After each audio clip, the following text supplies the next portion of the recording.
Good morning. നമ്മുടെ ഗാർഡനിൽ അടിപൊളിയായിട്ട് പൂത്തുലഞ്ഞ് നിൽക്കുന്ന ക്യാറ്റ്സ് ക്ലോ കണ്ടോ? നമ്മൾ ആർച്ചിൽ ഇങ്ങനെ കയറ്റി വിട്ടേക്കുവാണേ. ഇത്ര ഭംഗിയായിട്ടാണ് നോക്കിയത് ഇതിൻ്റെ പൂക്കൾ നിൽക്കുന്നത്. നിറയെ പൂക്കളാണ്. ഇത് 2 വർഷമായ ചെടിയാണേ.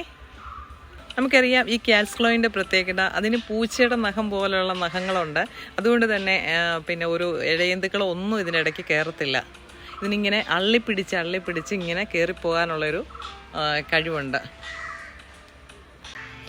ഓരോ വർഷങ്ങൾ കഴിയും തോറും ഇതിലിങ്ങനെ പൂക്കൾ കൂടി വരുമേ.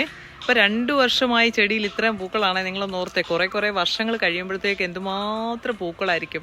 അപ്പോൾ ഇത് നിങ്ങൾക്ക് ആർക്കെങ്കിലും ഇതിൻ്റെ തൈകൾ ആവശ്യമുണ്ടെങ്കിൽ ഒന്ന് കമൻറ്റ് ചെയ്താൽ മതി. തൈകൾ അവൈലബിൾ ആണ്. നല്ല സ്മെല്ലാണ് ഈ പൂക്കൾക്ക്. അതുപോലെ വണ്ടുകളും തേനീച്ചയും എല്ലാം ഉണ്ട് ഇതിൽ.